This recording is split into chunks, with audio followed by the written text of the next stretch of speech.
Assalamualaikum warahmatullahi wabarakatuh. Saya atas nama Muhammad Idil Bastian dari kelas 12 MIPA 3 ingin menyelesaikan tugas bahasa Indonesia, yakni tugasnya adalah mereview novel. Adapun novel yang akan saya review adalah sebagai berikut. Adapun judul novel yang saya baca yaitu Gadis Pantai yang ditulis oleh Pramodia Ananta Toer, tebal buku 270 halaman, penerbit Lentera di Pantara, dan tahun terbit 2011.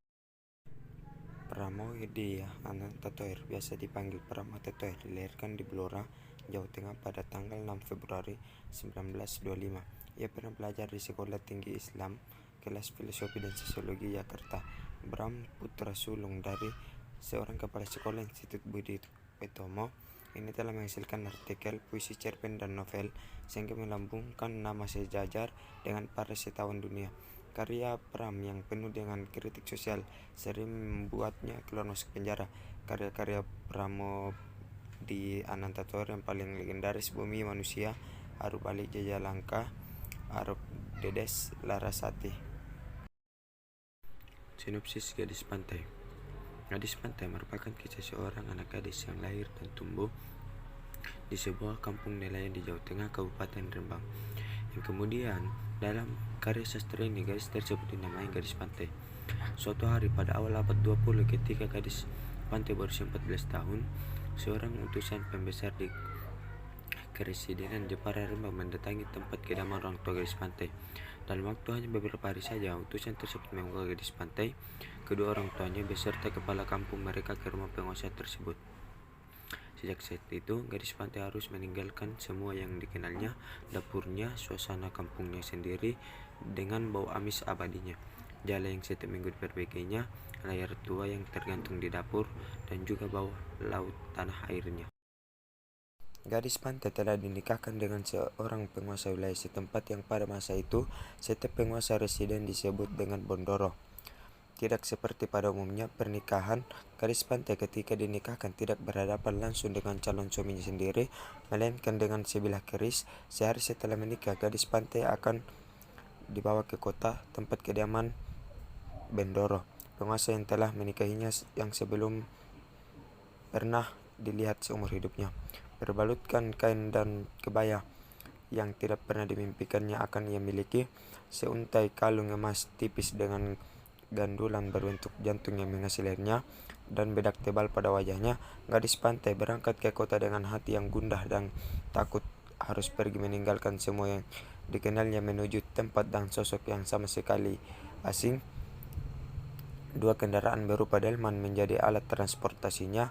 Ibu, ayah, dan kepala kampung ikut serta. Setibanya mereka di kediaman Bendoro, hanya kepala kampung yang diizinkan menghadap Bendoro, sedangkan ayah kandungnya sendiri tidak diikut sertakan dalam pembicaraan. Ayah Gadis Pantai dipersilakan kembali ke kampung pantai setelah mereka menginap semalam dan ibunya menyusul kemudian hanya hitungan beberapa minggu saja. Sejak tiba di kediaman Bendoro yang sangat luas dan terdiri dari beberapa ruang yang luas dengan lorong-lorong yang panjang, Gadis Pantai dilayani seorang bujang wanita parubaya. Dari bujang parubaya inilah Gadis Pantai belajar bagaimana bersikap di kediaman tersebut, bagaimana melayani Bendoro, ruangan-ruangan apa saja yang ada rumah besar itu, serta siapa sejumlah anak laki-laki yang sering dilihatnya. Kegiatan Gadis Pantai di dalam residen tersebut sangat terbatas dan sunyi. Ia bekerja hanya untuk melayani dan taat kepada Bendoro. Bujang wanita parubaya yang sering melayaninya melatih Gadis Pantai untuk siap menerima dan dipakai Bendoro. Diajarkannya Gadis Pantai bagaimana bersikap, apa saja yang tidak boleh atau harus diucapkan untuk menyenangkan hati Bendoro. Sosok Bendoro yang halus dan lembut membuat Gadis Pantai menjadi menerima keberadaannya sebagai mas nganten Bendoro. Namun keberadaan Bendoro yang sangat jarang membuat Gadis Pantai merasa merindukan Bendoro, suaminya.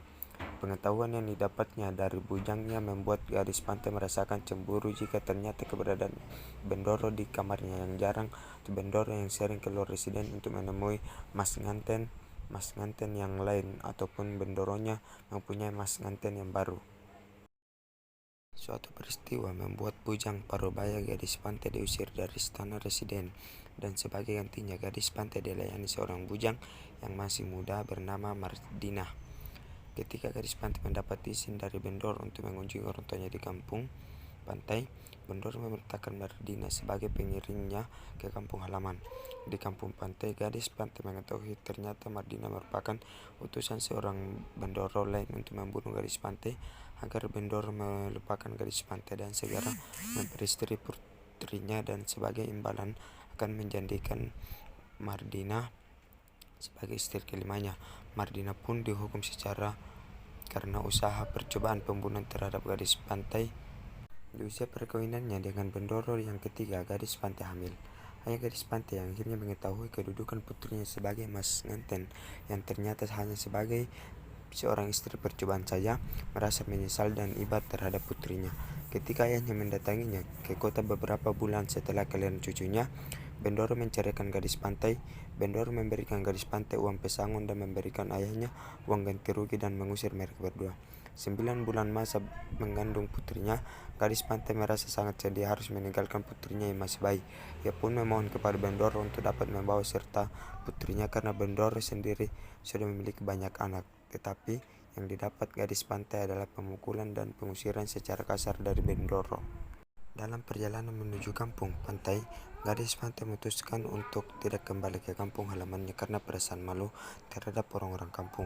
Gadis pantai memutuskan untuk kembali ke kota sebentar dan pergi ke Blora mencari bekas bujang wanitanya yang parubaya yang dulu diusir oleh Bendoro. Adapun kelebihannya, satu, novel ini menggunakan sudut pandang orang ketiga serba tahu, yang di saat kita membaca novel ini kita dapat mengetahui bagaimana keadaan yang terjadi di dalam novel itu. Dua, memang novel ini memakai berbagai perumpamaan agar kita dapat mengetahui maksud dari penulis terhadap adegan yang terjadi dalam novel.